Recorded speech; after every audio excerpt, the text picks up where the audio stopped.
Hi எனக்கு இன்னைக்கு நம்ம ஜிமினோட ஃபஃபான romantic husband with 15 years age gap episode 33 தான் பார்க்க போகிறோம். So HH must mention self. Okay வாங்க நம்ம வீடியோக்குள்ளே போகலாம். லாஸ்ட்டாக எதாவது முடிச்சிருந்தோம் அப்படின்னா, இந்த ஒரு வாரமாக அவனாவே இல்லை, எதுலேயுமே நிதானம் இல்லை, எல்லாத்துக்குமே எரிஞ்சு விழுந்து ஒரு வேலை கூட ஒழுங்க முடியாமல் காலேஜ் வர்றதுக்கு கூட பிடிக்காம அவன் இருக்க. காரணம், இந்த ஒரு வாரமும் லட்சு காலேஜ் வரல. முதல் நாள் அவளுக்காக காத்திருந்து கடைசியில் அவள் வரல அப்படின்னதும் ஒரு வித ஏக்கம் உருவாக அதை தனக்குள்ளேயே புதைச்சவன் மறுபடியும் அடுத்த நாள் அவளுக்காக காத்திருக்க ஆரம்பித்தான். இப்படி நாள் ஆக ஆக அவனுடைய செயல் எதுலேயுமே அவனுக்கு நிதானம் இல்லாமல் போடுச்சு. லட்சுக்கு ஃபோன் பண்ணோம் அப்படின்னு நினச்சாலும் அன்னைக்கு மாதிரி அவளோட அம்மா ஃபோன் எடுத்துட்டாங்கன்னா அப்படின்னு பயந்து ஃபோனும் அடிக்கலை.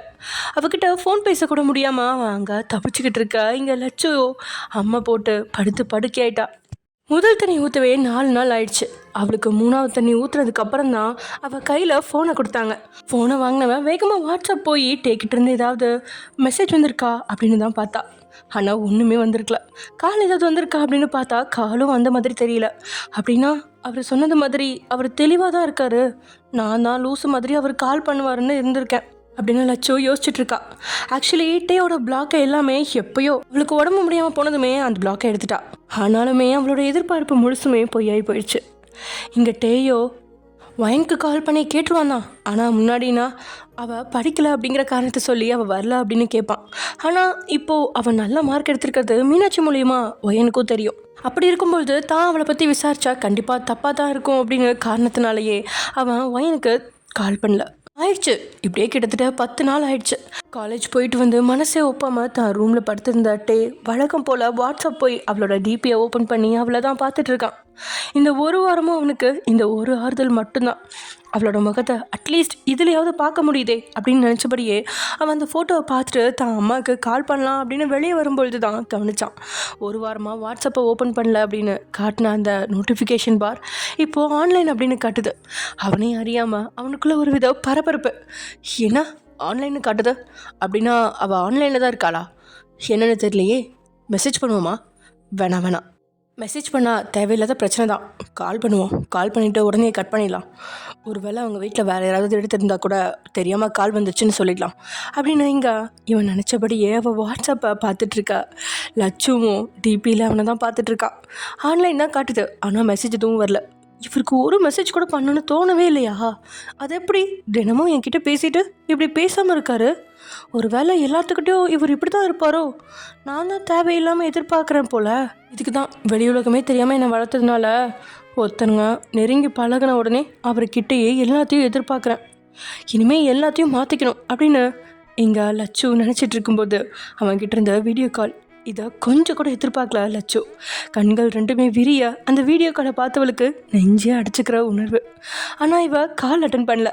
திடீர்னு கால் வரும் அவளை அறியாமல் நெஞ்சம் படபடன்னு அடிச்சுக்க தான் இதயத்தில் ஒரு கையை வச்சவ தன்னை நிதானத்துக்கு கொண்டு வர முடியாமல் தடுமாறினபடியே ஐயோ அவர் தான் கால் பண்ணுறாரு அப்படின்னு மூச்சு வாங்கினபடின்னு நினச்சவ சுற்றி முற்றி யாராவது இருக்காங்களா அப்படின்னு பார்க்குறா.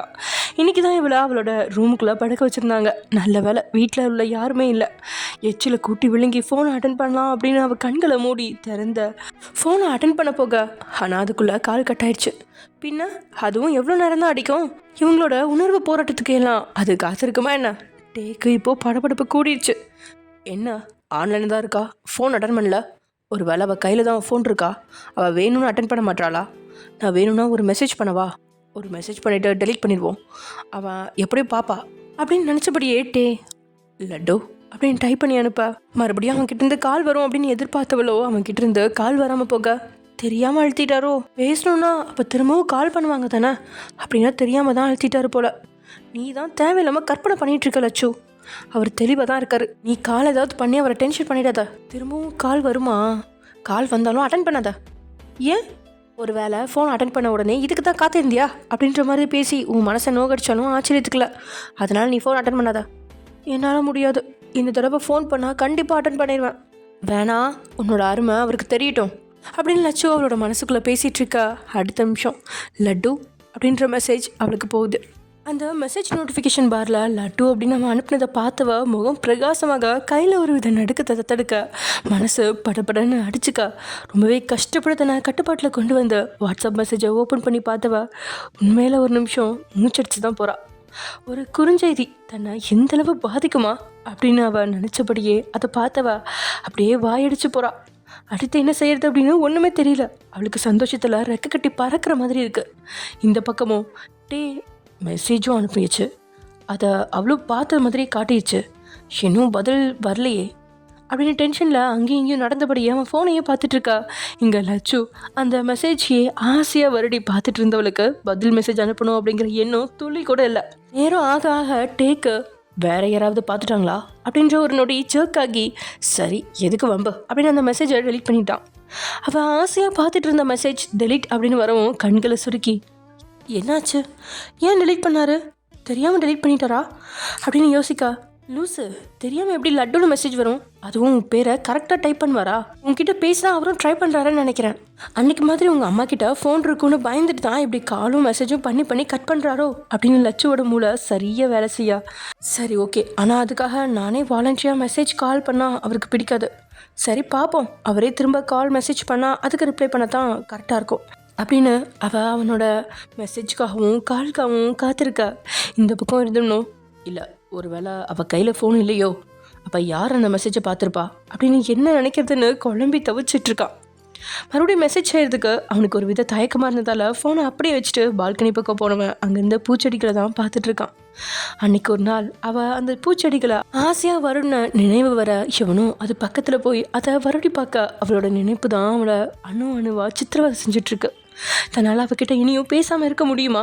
அந்த அளவா தன்னை அவள் கட்டுப்பாட்டில் வச்சுருக்கா, இல்லை அந்தளவு தான் அவகிட்ட நான் மயங்கி கிடக்குறா அப்படின்னு ஏதேதோ எண்ணங்களோட அன்றைக்கி நைட்டு சாப்பிடாமலே படுத்துட்டான். லட்சுவும் அவள் மெசேஜ் செய்வா அப்படின்னு காத்திருந்து கடைசியில் அவளும் தூங்கி போயிட்டா. அதே சமயம் எங்க டார்லிங், எருமா இது காலேஜ், ஒழுங்காக கூப்பிடு, நீ என்னோட டார்லிங், அதனால் அப்படி தான் கூப்பிடுவேன். உனக்கு என்ன, இங்கே எல்லாரும் இருக்காங்க சீக்கி, இருக்கட்டுமே. சி, உன்கிட்ட வந்து பேசணும்னு எனக்கு ஒன்றும் ஆசை கிடையாது. நீ காம்படிஷனில் பாட்டு பாடுறதுனால தான் உங்ககிட்ட வந்து பேச வேண்டியதாக இருக்குது. எல்லோரும் முன்னாடியும் சீன் க்ரியேட் பண்ணாமல் அமைதியாக இருந்தா உனக்கும் நல்லது எனக்கும் நல்லது, சரியா அப்படின்னு சாரா சொல்ல, ஓகே நான் சீன் க்ரியேட் பண்ண மாட்டேன், வந்த வேலையை முடிச்சுட்டு கிளம்பு அப்படின்னு ஜெக்கியும் சொல்லிடா. நீ 12வது பர்ஃபார்மன்ஸ் பண்ணுற மாதிரி இருக்கும், அதான் உன்னோட ரோல் நம்பரும் கூட, ஞாபகம் வச்சுக்கோ. அப்போ தான் நீ போய் ஒரு திருவாயை திறந்து பாட முடியும், யாரும் நீ பாடுறதை கேட்டு தெரிச்சு ஓடிட மாட்டாங்களே அப்படின்னு சாரா கிண்டல் பண்ண. என்னோட டார்லிங்காக மனசில் நினச்சிட்டு பாட போகிறேன், யார் ஓடுவா, எல்லாரும் மெய் மருந்து தான் கேட்பாங்க, நீ வேணா பாருடி. சரி சரி பில்டப் பண்ணாதா, ரிஹர்சல் இப்போ பார்க்கலாமா? எனக்கெல்லாம் ரிஹர்சலே தேவையில்லை, நான் டைரெக்டாக படிக்கிறேன். அப்படிலாம் விட முடியாது, எல்லாருக்குமே ரிஹர்சல் உண்டு. யார் சொன்னா அப்படின்னு ஜெகே கேட்க, அதோ அங்கே நிற்கிறாங்களே சீனியர் அக்கா, அவங்கக்கிட்ட எதாக இருந்தாலும் பேசிக்கோ அப்படின்னு சாரா கட்டின பொண்ணை நோக்கி நடந்த ஜேகே ராதா பக்கத்தில் வந்து ஹாய் ராதா அப்படின்னு கூப்பிட, என்னடா அது காலேஜ் மன்மதன், நம்ம எதிரில் வந்தால் கூட கண்டுக்காதவன் இப்போ நம்மக்கிட்ட வந்து பேசுகிறான் அப்படின்னு ராதாவோ விழிவிரியாக அவனை பார்த்துட்ருக்கா. தன்னுடைய வழக்கமான க்யூட் ஸ்மைலோட, நீ தான் ப்ரோக்ராம் இன்சார்ஜா அப்படின்னு கேட்கா. ஏன்னா நீ தானே ப்ரோக்ராமோட இன்சார்ஜ். அவ்வளோ அவனை விழிவிரியாக பார்த்துக்கிட்டே இருக்கா. அதை சாதகமாக எடுத்துக்கிட்டவன், நான் ஸ்ட்ரைட்டாக ப்ரோக்ராம்லேயே பாடவா, உனக்கு எந்த பிரச்சனையும் இல்லையே அப்படின்னு அவன் கேஷுவலாக தான் அவன்கிட்ட பேசுகிறான். ஆனால் அதுக்கே அவனை பார்த்து எச்சில் கூட்டி விழுங்கினவா வேகமாக தலையாட்டி வைக்கிறான். அப்படியே கொஞ்சம் தூரமாக நின்று பார்த்துட்டு இருந்த சாராக்கு பொறாமல் எட்டி பார்க்குது. ராஸ்கல், காலேஜில் ஒரு பொண்ணை விடுறதில்ல போல, எல்லா பொண்ணு கூடயும் கடலை போகிறான் பொறுக்கி அப்படின்னு வாயில் வந்த கெட்ட வார்த்தை எல்லாமே சேர்த்து அவனை மனசுக்குள்ளேயே அவள் திட்டிகிட்டு இருந்தவளுக்கு அந்த இடத்த விட்டு போனால் போதும் அப்படிங்கிற மாதிரி ஆயிடுச்சு. தூரத்துலேருந்து அவளோட முகமாற்றத்தை கண்டவன் வழக்கமான சிரிப்போட சாரா பக்கத்தில் வந்து, என்னாச்சு, இங்கே ஏதோ கருகிற வாசனை வருது. கருகிற அளவுக்கு வாசனையா? இது இங்கே வர்றதுக்கு சான்ஸ் இல்லை, நீங்கள் இடத்த காலி பண்ணுங்க. Are you sure my darling? போடா. ஓகே போயிட்டா போச்சு அப்படின்னு ஜெக்கி அங்கேருந்து போயிடுறான். இங்கே முகம் முழுசும் முத்தமிட்டவளை விளக்கி புன்னகையோட பார்த்தவன், என்னடி இது அப்படின்னு கேட்கா. ஏன் தெரியலையா? முத்தம், இதுக்கு பேர் முத்தமா? அப்போ இதுக்கு பேர் அப்படின்னு ஜிமின் வேகமாக உங்களோட இதழை ஆக்கிரமிச்சு உங்களோட இதழ் ரத்தத்தை உறிஞ்சபடியே ஒரு வார பிரிவாக ஈடு கட்டிகிட்டு இருக்கான். விரும்பியே அவன்கிட்ட தஞ்சம் அடைஞ்ச நீங்கள் அதுக்கப்புறம் தான் நீங்கள் ரூமில் இருந்து வெளியே வந்துட்டீங்க அப்படிங்கிறத உணர்றீங்க. உணர்ந்ததுமே நீங்கள் அவன்கிட்ட இருந்து விளக்க பார்க்க, ஆனால் ஜேகேவோ விட்டா கண்டனா உங்களோட தலையை பிடிச்சி நகர விடல. நீங்களும் அவன் இடுப்பு கையின்னு எல்லா பக்கமும் கிள்ளி பார்த்துட்டீங்க. எருவ மாடு அப்படின்னு திட்டக்கூட முடியல உங்களால். ரொம்பவே கஷ்டப்பட்டு நீங்கள் உங்ககிட்ட இருந்து அவனை விளக்க, அப்போது சரியாக உங்களை பார்த்துட்டா உங்கள் அப்பா எதுவும் பேசாமல் அமைதியாக போயிட்டாரு. ஐயோ அப்பா பார்த்துட்டாரு அப்படின்னு நீங்கள் ஷாக் ஆகி சொல்ல, என்ன உங்கள் அப்பா பார்த்துட்டாரா அப்படின்னு ஜிமினும் பதட்டமாயி உங்ககிட்ட இருந்து விலக, ஐயோ ஆமாம் ஜிமின், மானமே போச்சு போங்க, அப்பா திட்டுவாரோ அப்படின்னு நீங்கள் சங்கடமாக அவனை பார்த்து பேசிகிட்டு இருக்கா. உங்களை அழைச்சிட்டு ரூமுக்குள்ளே வந்தவன், பைத்தியம் அதெல்லாம் ஒன்றும் திட்ட மாட்டார், நீ என்ன உன்னோட லவ்வரையா திருட்டுத்தனமாக வந்து கிஸ் பண்ண, நான் உன்னோட புருஷன்டி, தாலி கட்டின புருஷன், எனக்கு எல்லா ரைட்ஸும் இருக்குது, அதுக்குன்னு எங்கள் அப்பா முன்னாடி கிஸ் அடிக்கவும் ரைட்ஸ் இருக்கா, லூஸு, உங்கள் அப்பா இப்படி சொல்லாமல் கிளம்ப வந்தா நான் என்னடி பண்ணுவேன், இப்போ என்ன பண்ணுறது ஜிமின், லூஸு ஒன்றும் இல்லை ஃப்ரீயாக விடு, இனிமேல் உங்கள் அப்பா நம்ம மேலே இருக்கிறப்ப குரல் கொடுத்து தான் வருவார் அப்படின்னு சிரிப்பொடியே சொன்னபடியே உங்களுக்கு அவன் வாங்கி வந்த கேரி பேக்கில் ஒன்று எடுத்து உங்கள் கையில் கொடுத்தவன், இதில் ஃப்ரூட்ஸ் இருக்குது, டெய்லி ஃப்ரூட்ஸ் எடுத்துக்கோ, அப்புறம் இதில் நட்ஸ் இருக்குது. ஐயோ ஜிமின், ஆல்ரெடி அம்மாவே இதை தான் கொடுத்து என்னை கொலை பண்ணுறாங்க, திரும்பவும் நீங்களும் வாங்கிட்டு வந்து கொடுத்தா 3 வேளை இருக்கிற ஜூஸு 4 வேளையாக மாறட்டும், அதனால என்ன ஜிமின், குடிச்சிட்டு செவனேன்னு இருந்தால் நான் ஏன் இதெல்லாம் சொல்ல போகிறேன், சாப்பிட்ட 10வது நிமிஷத்தில் எல்லாமே வெளியே வருது, வந்தாலும் பரவாயில்ல நீ சாப்பிட்டுக்கிட்டே இரு, அப்புறம் இந்த பேக் தான் ரொம்ப முக்கியமானது. என்னது, ஸ்வெட்டர் கற்றுக்கிறதுக்காக க்ரோஷா நீடலும் உள்ளன் த்ரெட்டும் வாங்கிட்டு வந்திருக்கேன். என்ன விளையாடுறீங்களா, இதெல்லாம் எனக்கு பண்ணவே தெரியாது, அதனால தான் வாங்கிட்டு வந்திருக்கேன். அந்த காலம் மாதிரியா இப்போல்லாம் கிளாஸுக்கு போய் பழகணுன்னா எந்த அவசியம் இல்லை, நம்ம கையிலேயே ஃபோன் இருக்குது, யூடியூப் ஓப்பன் பண்ண எல்லா கலையும் கற்றுக்கோ. இப்போ இதுக்கு என்ன அவசியம் வந்துச்சு ஜிமின், எல்லாம் அவசியம் தான் வயன், இப்போ தான் நீ இதெல்லாம் கற்றுக்கணும், நீ இப்போ கற்றுக்க ஆரம்பித்தாதான் குழந்தை பிறக்கிறதுக்குள்ளே உன்னால் ஒரு ஸ்வெட்டர் முழுசாக பின்ன முடியும், அதுவும் உள்ளே இருக்கிற என்னோடய குட்டி பாப்பாக்காக. ஏன் அது கடையில் வாங்க முடியாதா, ஈஸியாக வாங்கிடலாம், ஆனால் உன் குழந்தைக்கு நீயா ஆசையாக ஒரு விஷயத்தை கற்றுக்கிட்டு குழந்தை பிறந்த உடனே அதை செய்யும்போது உனக்குள்ளே இருக்க சாட்டிஸ்ஃபேக்ஷன் அது எங்கேயுமே கிடைக்காது வயன். அப்புறம் இஷ்டம், எங்கள் பாட்டியெல்லாம் இதுதான் கிஃப்டாக கொடுப்பாங்க, ஊரில் நிறைய பேர்கிட்ட பார்த்துருக்கேன் வயன். இந்த டைமில் இதை நம்ம கற்றுக்கிறதுனால நிறைய விஷயம் இருக்குது வயன், சாதாரண ஸ்வெட்டர் தானே அப்படின்னு நினைக்கிறோம், அப்படி கிடையாது. இந்த டைமில் உங்களோட மனசு அழைப்பாயும், தேவையில்லாமல் அதை இதை நினச்சி கவலைப்படாமல் இருக்கிறது உதவியாக இருக்கும். ஒரு விஷயத்தை கற்றுக்கிறதுல உங்கள் மனசு செலவிடும்போது மற்றதை எதையுமே யோசிக்க விடாமல் இதில் மட்டுமே கான்சன்ட்ரேஷனில் இருப்பேன். ஸோ அதனால் மற்ற விஷயங்களில் அவ்வளோ இம்பார்ட்டன்ஸ் கொடுக்க மாட்டேன். ப்ளஸ் இந்த டைமில் அவ்வளோ வேலை வாங்கக்கூடாதுன்னு சொல்லுவாங்க, அதனால் எனி டைம் ரெஸ்ட்லேயே இருக்கிற மாதிரி இருக்கும். அப்போ நீ இது செய்யும்போது உனக்கு போர் அடிக்காமல் இருக்கும், ஒரு விஷயத்தை கற்றுக்கிற மாதிரியும் இருக்கும்.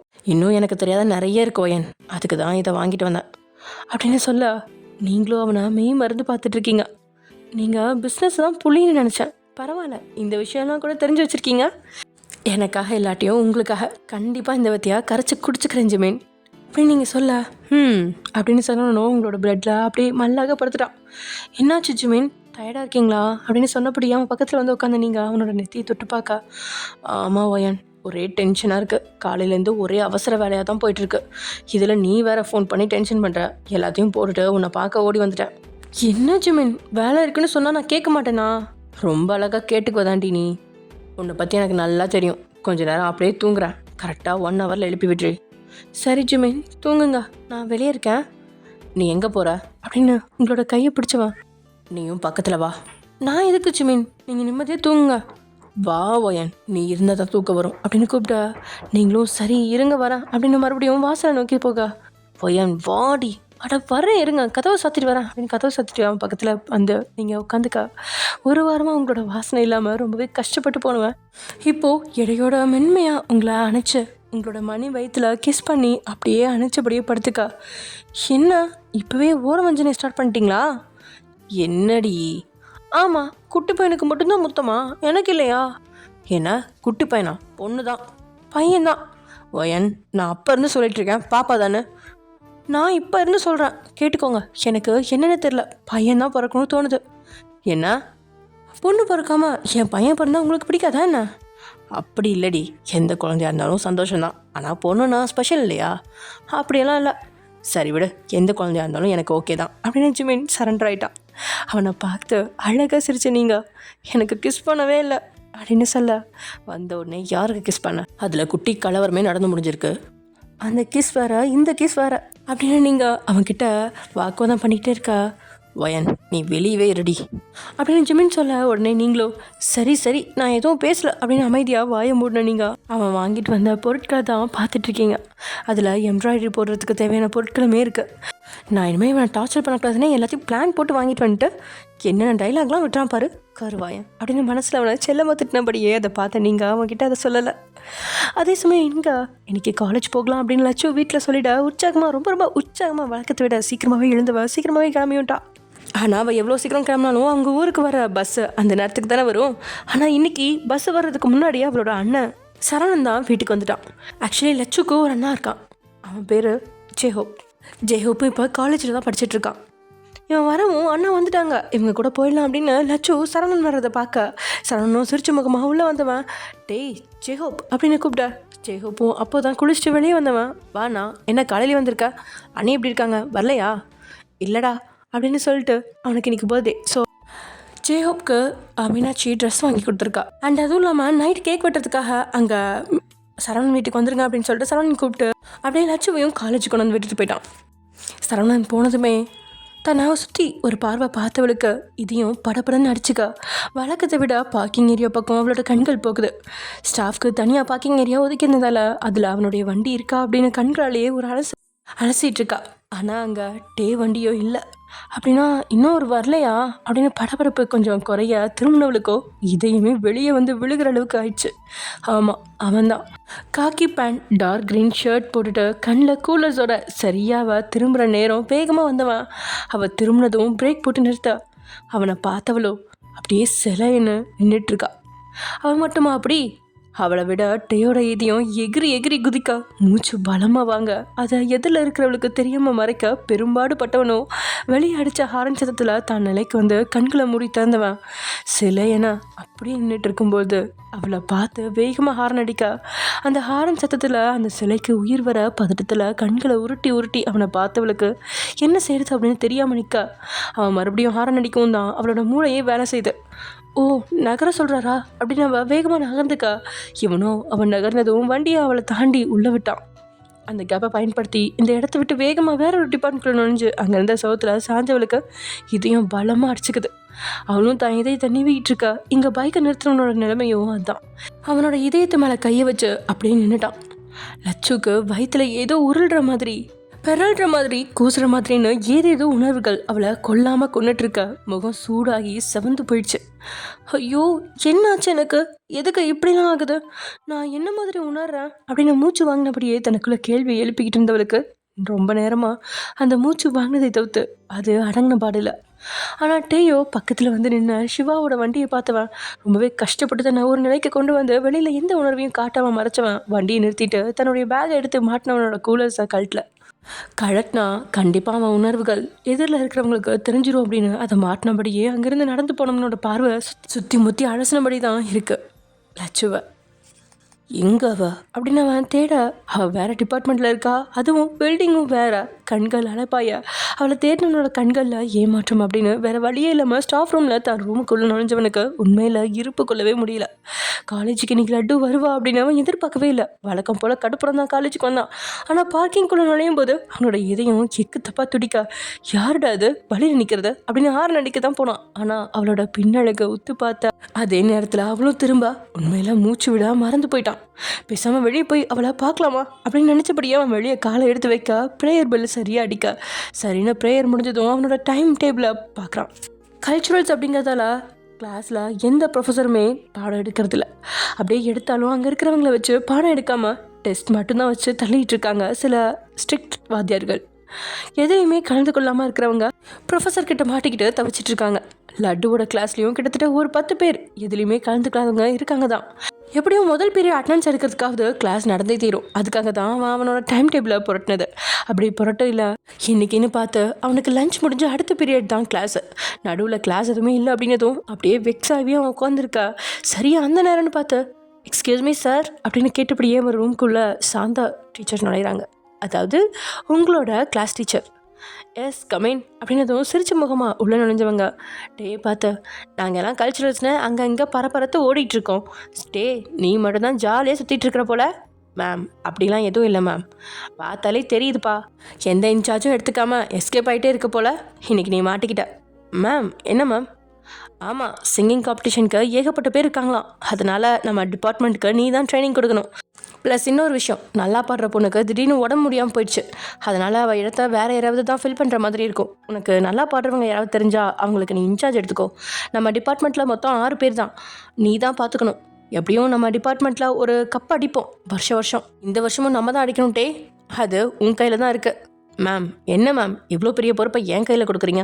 அதுவும் கல்ச்சரல்ஸ்க்கு இன்னும் 2 days தான் இருக்குது. யார் பொறுப்பாக பண்ணுவாங்களோ அவங்க கிட்ட தானே கொடுக்க முடியும். மேம் அது எதுவும் பேசாதட்டே, எனக்காக இதை நீ பண்ணி தான் ஆகணும் அப்படின்னு 50 வயதுடைய அந்த முதிய ஆசிரியை கேட்கவும் இவரால் மறுக்கவும் முடியல. ஓகே மேம் அப்படின்னு சொல்ல, சூப்பர். அப்படின்னா என்னோட கிளாஸுக்கு நீயே போய்டு, அட்டண்டன்ஸ் எடுத்துகிட்டு அப்படியே யார் பாடுறாங்கன்னு பார்த்துட்டு செலக்ட் பண்ணி நம்ம கிளாஸ்லேயே நீ ட்ரைனிங் கொடுக்கலாம். இந்த டீல் டேக்கு ரொம்பவே பிடிச்சிருக்கு. அதனால் உடனே சரின்னு தலையாட்டினவன் முதல் வேலையாக அவங்க கையில் இருந்து அட்டண்டன்ஸை வாங்கிக்கிட்டான். பின்ன அவனும் எப்படி லட்டுவை பார்க்க போகலாம் அப்படின்னு யோசிச்சுட்டு தான் இருக்கான். அதுக்கு இவங்களே ஸ்கெட்ச் போட்டு பிளான் போட்டு கொடுத்ததால வேணாம் அப்படின்னா சொல்லுவான். நல்ல பிள்ளை மாதிரி நான் பார்த்துக்கிறேன் மேம் அப்படின்னு சொல்லிட்டு அவன் கிளாஸை நோக்கி போக, இங்கே அப்படி இப்படின்னு தன்னுடைய கிளாஸுக்கு வந்த லட்சு இன்னும் நார்மல் மூடுக்கு வரல. ஒரு வித படப்படப்போடு தான் அவள் கிளாஸுக்கு வந்ததுக்கப்புறமா உட்காந்துருக்கா. அவளோட வேண்டுதல் முழுசுமே இதுவாக தான் இருக்குது. அவரை இப்போதைக்கு மட்டும் பார்த்துடக்கூடாது அப்படின்னு. ஏன்னா காலையில் பார்த்ததோட தாக்கமே இன்னும் அவளுக்கு குறைஞ்சில்ல. மறுபடியும் பார்த்தா அவள் நிலைமை என்ன ஆக்குமோ அப்படின்னு பயம் அவளுக்கு வந்துருச்சு. இது என்ன வகையான உணர்வு அப்படின்னு அவளாலுமே பிரிச்சறிய முடியல. முதல் முறையாக இது மாதிரி தவிப்பான உணர்வுகளை அனுபவிக்கிறாள். லட்சு என்னாச்சு, ஏன் ஒரு வாரமாக வரல அப்படின்னு அவளோட ஃப்ரெண்ட்ஸ்லாம் கேட்ட கேள்விக்கு அவள் தனக்கு சிக்கன் பாக்ஸ் வந்ததை பற்றி சொல்லி சோர்வாக இருக்கிற மாதிரி தான் படபடப்பை மறைச்சிக்க அப்படியே படுத்துக்க. அவங்களும் அவளுக்கு உடம்பு முடியல அப்படின்னு அவளை தொந்தரவு செய்யலை. இன்னுமா யாரும் ப்ராக்டிஸ் கிளம்பல அப்படின்னு பக்கத்தில் இருந்த ஒருத்த கேட்க, கிளம்ப வேண்டியதான் மேம் அட்டண்டன்ஸ் எடுத்தா எல்லாரும் கிளம்பி போயிடுவாங்க அப்படின்னு அவங்க பேசினதை கேட்ட லட்சுக்கோ இவங்க எல்லாம் எப்போ தான் போவாங்க அப்படின்னு தான் இருந்துச்சு. ஏன்னோ தனிமையாக இருக்கணும், இந்த படப்படப்போட தனிமையை அனுபவிக்க சொல்லி அவள் இதையும் அவளை கூறு போட எல்லாருமே போகிறதுக்காக தான் காத்துட்ருக்கா. ஏய் என்னடி டேஸை நம்ம கிளாஸ்க்கு வர்றது போல அப்படின்னு ஒருத்தி சொல்ல, ஐயோ என்ன சொல்கிறீங்க, அவர் வந்தால் இந்த பீரியட் ஃபுல்லாக இங்கே இருக்கிற மாதிரி இருக்குமே. ஆமாம், அவர் பீரியடில் ப்ராக்டிஸ்க்கே விட மாட்டார். அப்போது இன்றைக்கி கோவிந்தா தான். ஐயோ இன்னும் 2 நாள் தான் இருக்குது, நாங்கள் இன்னும் முழுசாக கூட ப்ராக்டிஸ் பண்ணி முடிக்கலையே. ஆமாம் இந்த ஒரு பீரியடில் தான் அப்படியே ஃபுல்லாக ப்ராக்டிஸ் பண்ணி கிழிச்சிடுவீங்க பாரு.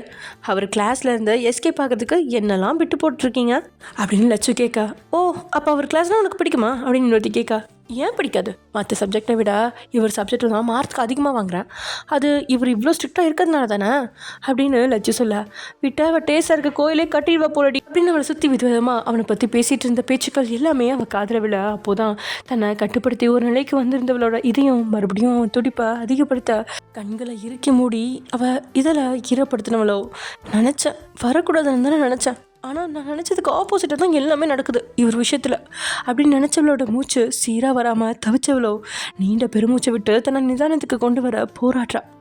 ஆனால் அது இன்னும் தான் அதிகமாகுது. அவ்வளோ நேரமும் அவனோட பெஞ்சில் தலை வச்சு படுத்திருந்தவ நிமிர்ந்து வந்துட்டாரா அப்படின்னு வாசலை பார்க்க, அதே மாதிரி அவனோட ஷர்ட் பட்டன் இடையில தன் கூலஸை மாட்டினபடியே படு ஸ்டைலாக உள்ள நுழைஞ்சவனை தன்னையும் மறந்து அவனோட அழகில் மயங்கி அவனை பார்த்தபடியே இருக்க. உள்ள நுழைஞ்சவனோட பார்வையும் இம்மி அளவும் அவளை விட்டு விலகாமல் இருக்கிறத உளுந்தவளோ முயன்று கீழே குனிஞ்சு தன்னுடைய இதயத்தை நீவி விட்டுக்கிட்டா. அதை பார்த்தவனோட இதழில் லேசான குறுநகை. அவளை பார்த்தபடியே அட்டண்டன்ஸை கையில் எடுத்தவன் ஒவ்வொரு பேராக வாசிச்சுக்கிட்டு வரும்பொழுது ஏனோ அவளோட பேரை அவன் வாயால் சொல்லும்பொழுது எப்படி இருக்கும்னு நினைக்கல. 10-15 பட்டாம்பூச்சி அவள் வயிற்றில் உள்ள படபடன்னு பறந்து சுற்றி போயிட்டுருக்கா. அந்த நேரம் பார்த்து லட்சுஸ்ரீ அப்படின்ற பெயரையும் அவன் வாசிக்க முடியல. எழுந்த அவன் முகத்தை பார்த்து எஸ் சார் அப்படின்னு சொல்கிற அளவுக்கு அவள் இல்லை. அவளை தான் பார்த்துட்டானே, ப்ரெசண்ட்னு போட வேண்டியதானே. ஆனால் வேணும்னே லட்சுஸ்ரீ அப்படின்னு அவளோட பேரை 3வது முறையாக அவன் ஏன்னா விட்டுட்டு இருக்கா. லட்சு பக்கத்தில் இருந்தவங்க அவளை பார்த்து, ஏய் உன் பேரை தாண்டி கூப்பிட்றாரு எந்திரி அப்படின்னு சொல்ல வேறு வழி இல்லாமல் அங்கே இருந்த பெஞ்சை தான் 2 கைகளால் இறுக்கமாக பிடிச்சபடியே அவள் எழுந்து நிற்கா. எஸ் சார் அப்படின்னு சொல்லல, வார்த்தை எதுவுமே வரல, காற்று தான் வருது. ஒருக்கனால அவளை பார்த்து, இதை சொல்ல இவ்வளோ நேரமா அப்படின்னு கேட்கா. அது அப்படின்னு நம்ம படப்படப்போட வார்த்தை தடுமாற நின்றுட்டு இருக்கிறத பார்க்க அவனுக்கு ரசனையாக தான் இருக்குது. அது அப்படின்னு அவனும் அவளை ஊக்க, சாரி சார் அப்படின்னு அவள் பாவமாக சொல்ல, அதுக்கு மேலே அவளை சோதிக்க விரும்பாதவன் செட் அப்படின்னு சொல்லிட்டான். அவளும் அப்பாடா தப்பிச்சோம் அப்படின்னு அமைதியாக உட்காந்துக்கா. ஓகே ஸ்டூடெண்ட்ஸ், இன்னும் கல்ச்சரல்ஸ்க்கு 2 days தான் இருக்குது. அதனால் உங்கள் எல்லாரையும் நான் சோதிக்க விரும்பல. எல்லோரும் காலையில் தான் கொஞ்சம் பிரிஸ்காக இருப்பீங்க. ஸோ உங்கள் ப்ராக்டிஸை நீங்கள் வழக்கம் போல் ஸ்டார்ட் பண்ணிக்கலாம். என்னோடய கிளாஸில் இருக்கணும்னு எந்த அவசியமும் இல்லை அப்படின்னு சொன்னதும் அந்த இடமே ஆர்ப்பாட்டம் ஆகிடுச்சு. ஏய் அப்படின்னு கத்துனபடியே அவங்க தங்களோட இடத்துலேருந்து எழுந்திருக்கா. சத்த வேணாம், எல்லோரும் அமைதியாக கிளம்பிப்போங்க அப்படின்னு சொல்ல, தேங்க்யூ சார் அப்படின்னு அங்கங்கே குரல்கள் வர ப்ராக்டிஸை பாதிலே விட்டுருந்தவங்க எங்கே ஒரு மனசு மாறிடுவாரோ அப்படின்னு அடிச்சு பிடிச்சி அந்த கிளாஸை விட்டு போக அப்புறம் இன்னொரு விஷயம், ப்ராக்டிஸில் இருக்கிறவங்க மட்டும்தான் போகணும், சும்மா ஓபி அடிக்கிறவங்களாம் போகக்கூடாது சொல்லிட்டேன் அப்படின்னதும் எல்லாருமே சரி சார் அப்படின்னு வேகமாக தலையாட்டிட்டு போயிட்டாங்க. உண்மையில் அந்த கிளாஸில் 10 பேர் எதுலேயுமே கலந்துக்கலாதவங்க இருக்காங்க தான். ஆனால் அவங்களுமே கிளம்பி போயிட்டாங்க. ஏதாவது ஒரு சின்ன ரோல்லையாவது தங்களை சேர்த்துக்கலாம் அப்படின்னு முடிவெடுத்து. ஆனால் அவனுக்கு தான் தெரியுமே லட்சம் எதுலேயுமே சேரலன்னு. அதனால் வேறு வழி இல்லாமல் அவளும் உட்காந்துருக்கா. எல்லாருமே போகிறதுக்காக காத்திருந்தவனும் ஒவ்வொரு ஆளா அப்படின்னு. எல்லாருமே போனதுக்கப்புறம் தான் சேர்லேருந்து எழுந்துவன் லட்சுவை நோக்கி அடி எடுத்து வைக்க. அவன் ஒவ்வொரு அடி எடுத்து வைக்கும்போது அவளோட இதயம் நின்று துடிக்க. அதை கட்டுப்படுத்த தெரியாமல் தலையை குனிஞ்சபடியே உட்காந்துருந்தபடியே அவள் இருக்கா. ஓய் அப்படின்னு அவன் கூப்பிடையிலே ஏதோ ஒரு துள்ளல் அவன் குரலில் இருக்கா. அவ்வளோ கண்களை மட்டும் நிமிர்ந்து அவனை பார்க்க. எதுலேயும் சேரலையா நீ அப்படின்னு கேட்கா. அவள் இல்லை அப்படின்னு தலையாட்டா. எப்படி சேர முடியும்? ஒரு வாரம் லீவ் போட்டு ஜாலியாக என்ஜாய் பண்ணிட்டு வந்தா. ஊருக்கு போனியா? எங்கே போய் சுற்றிட்டு வர அப்படின்னு ஒரு வாரமா அவள் இல்லாமல் மண்டை காஞ்சதை நினச்சி கொஞ்சம் சூடாகவே அவகிட்ட கேள்வி கேட்க. அது எனக்கு உடம்பு முடியலை சார் அப்படின்னு அவன் கண்களை பார்க்காம அவள் சொன்னதும் வாட் என்னாச்சு அப்படின்னு கேட்கும்போது அவனோட குரல் டோட்டலாக மாறி இருக்கு. சிக்கன் பாக்ஸ் அப்படின்னு சொல்லிட்டு அவன் மறுபடியும் தலையை கீழே குனிஞ்சுக்கா. சிக்கன் பாக்ஸா அப்படின்னு அப்போதான் அவளோட முகத்தையே கூர்ந்து பார்க்குறான். அங்கங்கே சின்ன சின்ன குழிகள் இருக்கா. உன்னை யார் இவ்வளோ சீக்கிரம் வர சொன்னா? வீட்டில் ரெஸ்ட் எடுக்க வேண்டியதானே அப்படின்னு அவனையும் மீறி கரிசனையாக வார்த்தைகள் வந்து விழுக. அவ்வளோ நிமிர்ந்து அவனை ஆச்சரியமாக பார்க்க. உடனே தன்னுடைய பார்வையை மாற்றினவன் சாரி அப்படின்னு அவன் சொல்ல அவ்வளோ புரியாமல் அவனை பார்க்க. அன்றைக்கி ஃபோனில் நான் அப்படி பேசியிருக்கக்கூடாது, ஏதோ டென்ஷனில் அப்படி பேசிட்டேன். நான் அப்படி பேசினதில் உனக்கு எந்த வருத்தமும் இல்லையே அப்படின்னு ஒரு தவிப்போடையே அவளை பார்த்து அவன் கேட்க. அவளும் நிமிர்ந்து எதுவுமே சொல்லாமல் அவன் கண்களையே பார்க்க. டேயோட பார்வையும் இப்போது டோட்டலாக மாறி இருக்கு. அவனும் அவளை தான் பார்த்தபடியே நின்றுட்டுருக்கான். உண்மையாகவே லட்டு டென்ஷனில் தான் இருந்தேன், ஆனாலும் நான் பேசுனது தப்பு தான் அப்படின்னு அவன் பேச பேச அவளோட உள்ளமும் அவன்கிட்ட மெழுகு உருகிற மாதிரி உருகிட்டுருக்கு.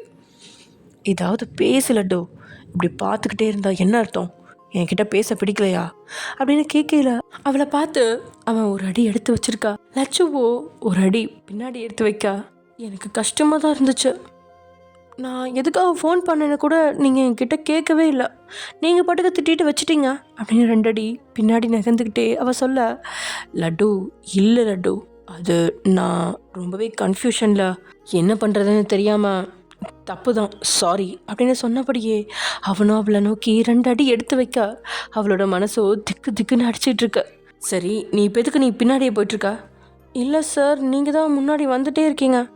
ஓ சாரி அப்படின்னு சொன்னவன் இப்போது தன்னுடைய சேரில் போய் உட்கார. அவளும் தான் சேரில் போய் உட்காந்துக்கிட்டா. அவளே குறுகுறுன்னு பார்த்துட்ருக்கா. அவனோட பார்வையில் கூசிகிட்டு இருந்தவளுக்கு அவன்கிட்ட அதை எப்படி சொல்கிறது அப்படின்னு தெரியாமல் தலையை குடிஞ்சபடி தான் உட்காந்துருக்கா. லட்டு இன்னும் 2 நாள் இருக்குது, நீ ஏன் எதுலேயும் கலந்துக்காமல் இருக்கா? நீ பாட்டு பாடுவியா அப்படின்னு கேட்டதும் அவனை நிமிர்ந்து பார்த்தவா. பாட்டா? அதெல்லாம் எனக்கு வராது சார். அது எப்படி வராமல் போகும்? ட்ரை பண்ணு, நான் சொல்லித்தரேன், நீ பாடு. உங்களுக்கு பாட தெரியுமா சார் அப்படின்னு அவன் கண்களில் ஆச்சரியத்தை தேக்கி அவனை பார்க்க. ஏதோ கொஞ்சம் அப்படின்னு சொன்னவனும் பாடுறியா அப்படின்னு கேட்கா. அவள் உண்மையில் வேணான்னு சொல்ல தான் நினச்சா. ஆனால் அவன் அப்படி கேட்கல, அப்படி சொல்ல அவளால் முடியல. பாட்டே வரல அப்படின்னாலும் சரின்னு அவன்கிட்ட அவளையும் மீறி தலையாட்டிட்டான். அதில் கொஞ்சம் குஷியாகணும். சூப்பர் லட்டு, நான் உனக்கு ட்ரைனிங் கொடுக்குறேன், போதும் இன்னும் 2 டேஸ் போதும், நீ பாடிடுவ தானே அப்படின்னு கேட்டவனும் அவளுக்கான பாட்டை நெட்டில் சர்ச் பண்ண ஆரம்பிச்சிருக்கான். அவன் நெட்டில் சர்ச் செஞ்சிட்ருக்கும் பொழுதே அந்த டிபார்ட்மெண்ட்டில் சிங்கிங் காம்படிஷனில் கலந்துக்கிட்ட மற்ற 6 பேரும் வந்து கிளாஸ்குள்ளே நுழையா. எக்ஸ்கியூஸ் மீ சார் அப்படின்னு சொன்னபடியே நுழையா. எஸ் அப்படின்னு சொன்னவனும் அவங்க 6 பேரையும் பாட சொல்லி கேட்டவன். ஓகே, நீங்கள் ப்ராக்டிஸ் எடுத்துகிட்டே இருங்க, இன்னும் கொஞ்சம் வாய்ஸ் இம்ப்ரூவ் பண்ணணும் அப்படின்னு எங்கெங்கே மாற்றணும் அப்படின்னு நேக்க எல்லாம் சொல்லி கொடுத்துட்டு அப்புறம் அவங்கள எல்லாம் அனுப்பி வச்சுட்டு ஓகே லட்டு ஸ்டார்ட் பண்ணலாமா அப்படின்னு அவளை பார்க்க. அவ்வளோ பேந்த விழிச்சபடியே என்ன பண்ண போகிறோம் அப்படின்னு தெரியலையே அப்படின்னு மனசில் நினச்சி அவன்கிட்ட தலையை மட்டும் ஆற்றா. விரலுக்கும் இதழுக்கும் பிறந்திடும் இசையன இருவரும் இருப்போம், இடம் பொருள் மறப்போம், உனக்கென எனக்கென முதல் எது முடிவெது, இதுவரை இருப்போம் அதுவரை நடப்போம். யார் நீ யார் நான், வான் நீ மீனா, உலகின் கதவை தாழ்த்திறப்போம் உயிரே, மழலை மொழியா மகிழ்ந்திருப்போம். உயிரே உன்னுயிரென நான் இருப்பேன் அன்பே. அப்படின்னு அவன் கண்களை மூடி இசையில் ஒன்றி அவனோட காந்த குரலில் அந்த வரிகளை பாட உண்மையில் ஒரு நிமிஷம் மெய் மறந்து தான் போகிறா லட்சு. இப்போ பாடினது இவர் தானா அப்படின்னு அவள் ஆச்சரியத்தா தன்னுடைய 2 விழிகளையும் விரித்து அவனை அதிசயமாக பார்த்துட்ருக்கா. என்னவ பாடல அப்படின்னு கண்களை திறந்தவனும் அவளை பார்த்து பாடு லட்டு அப்படின்னு சொன்னதும், சார் என்னை விட்டுருங்க சார், எனக்கு பாட தெரியாது, நீங்கள் என்ன சிங்கர் மாதிரி பாடுறீங்க அப்படின்னு சொன்னதும் தன்னுடைய முத்து பற்கள் தெரிய அழகாக சிரிச்சுவேன். உண்மையாகவே நான் பாடுறது நல்லா இருக்கா என்ன? சான்ஸே இல்லை சார், செம்மையாக இருக்குது. நான் கூட சுமாராக பாடுவீங்கன்னு நினச்சேன், ஆனால் நீங்கள் சூப்பராக பாடுறீங்களே, என்னாலலாம் முடியாது சார்.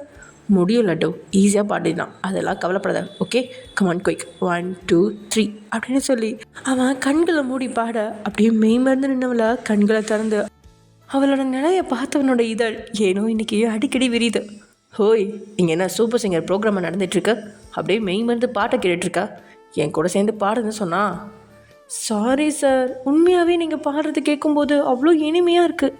இடையில என்னோடய வாய்ஸ் கொடுத்தா அது கேவலமாக இருக்குன்னு நான் உங்கள் பாட்டை மெய்மறந்து கேட்குறேன். இங்கே ஒன்றும் பாடி மகிழ்விக்கிறேன் வரல, உனக்கு பாட்டு சொல்லி கொடுக்க தான் வந்திருக்கேன்.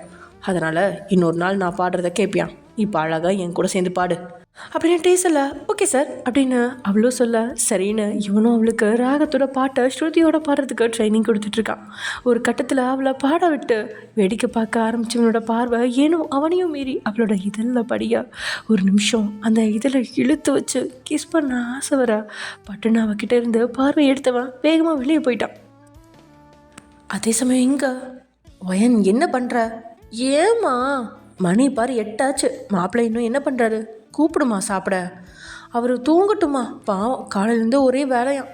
நீ தானடி சொன்ன 1 மணி நேரத்தில் எழுப்ப சொன்னார்னு, அவர் அப்படி தான் சொல்லுவார்மா, தூக்கம் வரும்போது நல்லா தூங்கட்டும். சரியா அவங்க பேசிகிட்டு இருக்கும்போது வயன் வயன் அப்படின்னு இங்கே ரூம்லேருந்து சத்தம் கேட்க மாப்பிள்ளை எந்திரிச்சார் போல். அச்சோ, இது ரொம்ப தப்பாச்சே. ஏண்டி பின்ன இவ்வளோ நேரம் தூங்க வச்சு நீ நான் திட்ட போகிறாரு.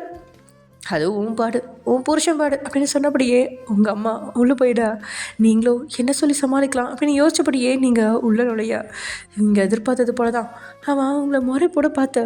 ஏண்டி உங்ககிட்ட நான் என்ன சொல்லி படுத்தேன் 1 மணி நேரத்தில் எழுப்பி விடுன்னு தானே சொன்னேன். என்ன வயன் மணியை பாரு 8 ஆயிடுச்சு. அடா ஆமாம் 8 ஆயிடுச்சு. என்னங்க டைம் இவ்வளோ சீக்கிரம் ஓடுது. நடிக்காத வயன். அட நான் எதுக்கு நடிக்கணும், உண்மையாகவே மணியை பார்க்கலைங்க. இப்போ தான் அம்மா உங்களுக்கு சிக்கன் கைமாவும் சிக்கன் கிரேவியும் பண்ணிகிட்டு இருந்தாங்க, அதெல்லாம் எப்படி பண்ணுறதுன்னு கேட்டுட்டு இருந்தேன். எப்படி டைம் ஓடிச்சுனே தெரியல அப்படின்னு நீங்கள் சொல்லவும் நீங்கள் நடிக்கிறீங்க அப்படின்னு தெளிவாகவே தெரியுது. இருந்தும் எதுவும் உங்களை செய்ய முடியாது. கோபமாக மறைச்சிட்டு மட்டும் பாத்ரூம்குள்ளே நுழைஞ்சுவேன். அடுத்த 5 நிமிஷத்தில் வெளியே வரான். தன்னுடைய பேகை எடுத்துக்கிட்டு நான் கிளம்புறேன் அப்படின்னு போக வேகமாக பக்கத்தில் வந்து நீங்கள் அவனோட பேகை பிடிச்சி இழுக்க, ஏய் என்னடி என்னை விடு, வீட்டுக்கு போகணும், டைம் ஆச்சு அப்படின்னு ஜேகே சீரா. ஆனால் நீங்களும் அவன் பேகை பிடுங்கிறதுலே குறியாக இருக்கீங்க. ஆனால் ஜிமினோ நீங்கள் பேகை பிடிச்சி இழுக்கிறதெல்லாம் பார்க்காம நீங்கள் வேகமாக ஓடி வந்ததை பெருசாக பேச நீங்களும் இதான் சாக்கு அப்படின்னு பேகை பிடிங்க. எங்கே போகிறீங்க? எங்கடி? வீட்டுக்கு தான். வீட்டுக்கு போய் என்ன பண்ணுவீங்க? தூங்க தானே போகிறீங்க, அதை எங்கேயே பண்ணுங்க. விளையாடாத வயன், வீட்டுக்கு போகணும், அம்மா வெயிட் பண்ணுவாங்க. அம்மா கிட்ட எதுவும் சொல்ல ஃபோன் பண்ணி சொல்லுங்கள் ஜிமின். வயன் முன்னாடியே சொல்லிட்டு வந்திருக்கணும். இப்போ இங்கே வந்துட்டு ஃபோன் பண்ணால் அவங்க என்ன நினைப்பாங்க? அவங்க எது வேணாலும் நினைக்கட்டும், ப்ளீஸ் ஜிமின் இன்றைக்கி என் கூட இருங்களேன் அப்படின்னு நீங்கள் சொல்ல அவனுக்கும் ஆசையாக தான் இருக்குது. ஆனால் தன்னோட அம்மா என்ன சொல்லுவாங்களோ அப்படின்னு யோசிச்சவன் தன்னவளோட முகத்தை பார்த்து போக மனசு இல்லாமல் சரி அப்படின்னு ஒத்துக்கிட்டான். ஹை சூப்பர் ஜாலி அப்படின்னா இன்றைக்கி டின்னர் நீங்கள் தான் எனக்கு ஊட்டி விடணும் அப்படின்னு நீங்கள் குஷியாக சொல்ல, ஊட்டி விட நான் ரெடி தான், ஆனால் நான் ஊட்டி விட்டதை நீ வாமிட் பண்ணக்கூடாது, ஓகேவா? நாட் ஓகே மிஸ்டர் ஜிமின், வாமிட்லாம் வேணும்னு எடுக்கிறது இல்லை, அது தன்னால் வர்றது. அதனால் இப்போ நீங்கள் கீழே வாங்க அப்படின்னு அவனோட கையை பிடிச்சிட்டு எழுந்து அவனை டைனிங் டேபிளில் உட்கார வச்ச நீங்கள் அவனுக்கு ஆசையாக சாப்பாடு பரிமாற நீயும் உட்காரு அப்படின்னு உங்களையும் அவன் பக்கத்தில் உட்கார வச்சு நீங்கள் கேட்டபடியே உங்களுக்கு சாப்பாடு விட்டுட்டுருக்கான். சாப்பிட்டு முடிச்சு அத்தை சாப்பாடு சூப்பர் அப்படின்னு தன் மாமியாரை பாராட்டவும் அவன் மறக்கல. தான் மாமனார் சாப்பிட்டுட்டு போனதுக்கப்புறம் தான் என்னத்த மாமா இன்னும் உங்ககிட்ட பேசல போல அப்படின்னு ஜிமின் கேட்ட கேள்விக்கு உங்கள் அம்மாவோ புன்னகை முகமா, அது நான் இன்னும் அவர்கிட்ட பேசுகிற மாப்பிள்ள, அதனால் அவர் என்கிட்ட பேசாமல் இருக்கார். இல்லையே நீங்கள் தான் அவர்கிட்ட பேசுகிறீங்களே, நான் பார்த்தேன் அத்தை, அது அந்த மாதிரி பேச்சு இல்லை மாப்பிள்ள, அவர் கூட தனியாக இருக்கும்போது அப்படி போயிருக்கக்கூடாது, சாரி அப்படின்னு நான் சொல்லணும்னு எதிர்பார்க்குறாரு. அப்போ நீங்கள் சொல்ல வேண்டியதானே, சொல்லலாம் தான், ஆனால் அவர் இன்னும் எனக்காக என்னெல்லாம் பண்ணுவாருன்னு பார்க்க ஆசையாக இருக்குது. அதனால் வெயிட் பண்ணி பார்ப்போம் மாப்ள அப்படின்னு உங்கள் அம்மாவும் சொல்ல, சரியான ஜோடி தான் அத்தை நீங்கள். என்னம்மா உன் மாப்பிள்ளை கூட ரகசியம் பேசிகிட்டு இருக்க அப்படின்னு நீங்கள் வேற காது கடிக்கா. நீ தான் சொல்லிட்டல ரகசியம்னு, அப்புறம் என்ன அப்படின்னு உங்கள் அம்மா காலை வார. அம்மா பாத்தியா என்னையே வாடுற அப்படின்னு நீங்கள் சொல்லிட்டு இருக்கீங்க. அதே சமயம் இங்க என்னாச்சு இவரு வெளியே போனாரு, ஆளையே காணோம் அப்படின்னு யோசிச்சபடியே லட்டு அவன் சொல்லி கொடுத்த அந்த பாட்டை பாடினபடியே உள்ளே இருக்கா. வெளியே வந்த டேக்கும் மறுபடியும் உள்ள நுழைய இன்னும் தைரியம் வந்திருக்கல. அவன் இன்னும் போகிற போக்க பார்த்து அவனை நினச்ச பயமாக இருக்குது. தனக்கு ஏன் இப்படிலாம் தோணுது, அதுவும் தான் அவளுக்கு ஒரு ஆசிரியர், அதை தாண்டி இப்படி உணர்வுகள் வெளிப்படுறது ரெண்டு பேத்துக்குமே நல்லா தெரியல அப்படின்ற யோசனையிலே அவன் கிரவுண்டில் ஒரு ஓரமாக உட்காந்துருக்கா. அவனை தேடி லட்சு கிரவுண்ட் நோக்கி வரா. அப்போது லட்சுவை பார்த்துக்கிட்டா அவனோட ஃப்ரெண்டு ராம். ஹாய் லட்சு, எப்படி இருக்கா அப்படின்னு கேட்டதும் திரும்பி பார்த்து ராம பார்த்து முகம் மலர, ஏன் நான் நல்லா இருக்கேன், பார்த்தே ரொம்ப நாள் ஆச்சு அப்படின்னு ரெண்டு பேரும் அப்படியே சரசரம் பேசிகிட்டு இருக்கா. இவங்க ரெண்டு பேரும் பேசிகிட்டு இருக்கிறத தூரத்துலேருந்து பார்த்துட்டே முகத்தில் கோபம் கொப்பளிக்க. அவ்வளோ நேரமும் அவளை விட்டு பிரிஞ்சிருக்கணும், இனி அவளை நெருங்கக்கூடாது அப்படின்னு யோசிச்சுட்டு இருந்தவன் இவங்களை பார்த்து அடுத்த நிமிஷம் அவளை நெருங்கினவன் அவளை முறைச்சு, ஏய் இங்கே என்ன பண்ணிட்டு இருக்கா அப்படின்ற வார்த்தைகளை கடிச்சு துப்ப. அதுக்கப்புறம் நான் அவள் பக்கத்தில் டே இருக்கிறத பார்க்குறான். எதிரில் இருந்தவனோ டேஸாக நிற்கிறத பார்த்து எதுவும் சொல்லாமல் அமைதியாக எஸ்ஸாக அவன் போனதுக்கப்புறம் டே லட்சுவை தீயா மறைச்சு இங்கே என்ன பண்ணிட்டு இருக்கேன்னு கேட்டேன். அப்படின்னு கேட்கா, சார் உங்களை காணோம். என்ன காணோன்னா நான் சொல்லி கொடுத்ததை ப்ராக்டிஸ் பண்ண வேண்டியதானே. இல்லை சார், ப்ராக்டிஸ் தான் பண்ணிகிட்டு இருந்தேன். நான் எவ்வளோ நேரம் தான் தனியாக பாடுறது, கரெக்டாக தப்புன்னு சொல்ல ஆள் வேணாமா சார். உனக்கு ரொம்ப தான் வாய் வந்துருச்சு, வார்த்தைக்கு வார்த்தை இப்போ பேச ஆரம்பிச்சிட்ட நீ. இல்லை சார், நீங்கள் கேட்டுக்கு தான் பதில் சொன்னேன் அப்படின்னு அவள் பாவமாக சொல்ல அவனுக்கு கோபம் இம்மியாலும் குறையல. அது என்ன அவகிட்ட அப்படி இழிச்சு பேசிகிட்டு இருக்கா. அது சும்மா தான் சார், ஃப்ரெண்டா அப்படின்னு மிரட்டினவன், எத்தனை பேரை எப்படி ஃப்ரெண்டு பிடிச்சி வச்சிருக்கா அப்படின்னு கேட்கா. இவருக்கு என்ன ஆச்சு, காலையிலேருந்து நல்லா தானே இருந்தார், திடீர்னு இவ்வளோ டென்ஷன் ஆகி பேசுகிறாரு அப்படின்னு லட்சு புரியாமல் அவனை பார்த்தேன். சாரி சார் அப்படின்னு எதுக்கு சாரி சொல்கிறோம் அப்படின்னு தெரியாமல் அவள் சொல்ல, கிளாஸுக்கு போ அப்படின்னு அவகிட்ட எரிஞ்சு விழுந்தபடியே அவளை அனுப்பி வச்சுவான். பின்னாடி இவனும் போக கிளாஸ் ரூம்குள்ளே பல்ல கடிச்சபடி நுழைஞ்சுவேன். பாடு அப்படின்னு அவளை பாட சொல்ல, எங்கே இப்படி முகத்தை வச்சுக்கிட்டு பாடு அப்படின்னா எப்படி பாடுவா. அவளையே அறகுற அவள் பேந்து விழிச்சபடியே அப்படியே நிற்கா. உடனே நான் பாட சொன்னேன் அப்படின்னு அவன் மறுபடியும் அவளை அதட்ட. கடவுளே ப்ளீஸ் எனக்கு ஹெல்ப் பண்ணு அப்படின்னு மனசில் வேண்டபடியே அவள் பாடாமல் நிற்கா. அவள் வேண்டுதல் கடவுளுக்கு கேட்டுச்சு என்னமோ. உடனே லஞ்ச் பெல் அடிச்சிருச்சு. அவன் முகத்தில் உடனே பிரகாசம் இல்லை. எஸ் அப்படின்னு மனசில் நினச்சவன் முகத்தை பாவமாக வச்சுக்கிட்டு அவனை பார்க்க, என்ன லஞ்ச் பெல் அடிச்சதுமே நீ சாப்பிடணுமா என்ன, நீ எப்போ ஒழுங்காக பாடுறியோ அப்போ தான் உன்னை சாப்பிட விடுவேன் அப்படின்னு அவன் ஸ்ட்ரிக்டாக சொல்லிடா. லட்சுவும் வழக்கத்தை விட இன்னைக்கு அவனுக்கே தெரியாமல் அவனை முறைச்சி பார்த்தவா, அப்படியெல்லாம் இல்லை சார். அப்படின்னா என்ன பண்ணுற நீ, ப்ராக்டிஸ் பண்ண அப்படின்னு சொன்னபடியே அவன் அங்கே உட்காந்துட. அவளும் பாவமாக அவனை பார்த்து வைக்கிறான். அங்கே மற்ற 6 பொண்ணுங்களுமே அங்கே ஒரு ஓரமாக உட்காந்து ப்ராக்டிஸ் செஞ்சுட்டு இருக்கதால டேக்கு ஓரளவு கண்ட்ரோல் வந்துருச்சு. அதனால் அவளுக்கு எந்த ஒரு தொந்தரவும் டிஸ்ட்ராக்ஷனும் இல்லாமல் சொல்லி கொடுத்துட்டான். லஞ்ச் பிரேக் எல்லாம் முடிஞ்சு 2 மணி வாக்கில் மற்றவங்கள சாப்பிட அனுப்பி வச்சவன் இவரை மட்டும் பாட்டி எடுத்துகிட்டு இருக்கான். அவளும் ஒரு கட்டத்துக்கு மேலே சோர்ந்து பெஞ்சில் படுத்ததும், என்ன உனக்கு அதுக்குள்ளே டயர்ட் ஆயிடுச்சா அப்படின்னு கேட்டவனுக்கு அப்போ தான் அவள் உடல்நிலை சரியில்லை, இப்போ தான் சரியாக வந்திருக்கா அப்படிங்கிறது உரைக்கா. மணியை பார்த்தவன், சரி நீ சாப்பிடு அப்படின்னு அவன் வெளியே போக இன்னைக்குன்னு பார்த்து ராம் அவன் கண்ணில் 2வது முறையாக பட தான் வெளியே போயிட்டா இவ கூட சேர்ந்து அரட்டை அடிப்பான் அப்படின்னு நினச்சவன் மறுபடியும் உள்ளே நுழைஞ்சு அவன் சேரில் உட்காந்துக்க. இவ்வளோ டிஃபன் பாக்ஸ் ஆசையாக எடுத்து மேலே வச்சவா இவன் வந்ததும் அதை எடுத்து அடியில் வச்சபடியே என்ன அப்படிங்கிற மாதிரி பார்க்க. எதுக்கு இப்போ நான் வந்ததும் டிஃபன் பாக்ஸை மறைக்கிறா. இல்லை சார், தெரியாமல் வந்துட்டீங்களோன்னு நினச்சேன். அது எப்படி தெரியாமல் வருவேன், தெரிஞ்சுதான் வந்திருக்கேன். நீ ஒரு பக்கமாக சாப்பிடு, எனக்கு எந்த பிரச்சனையும் இல்லை அப்படின்னு சொன்னபடியே அவன் அவனுடைய ஃபோனை எடுத்து நோண்ட ஆரம்பிக்கா. ஆனால் அவனும் சாப்பிடல அப்படிங்கிறத உணர்ந்த லட்சு இன்னைக்கு சிக்கன் பிரியாணி அப்படிங்கிறதுனால தான் அண்ணி தனக்காக பெரிய டிஃபன் பாக்ஸில் கொடுத்து விட்டதை எடுத்து அவனுக்காக டிஃபன் பாக்ஸை மூடியில் அதில் உள்ள ஒரு பாதியை போட்டவ அதை எடுத்துக்கிட்டு போய் அவன் முன்னாடி நீட்ட.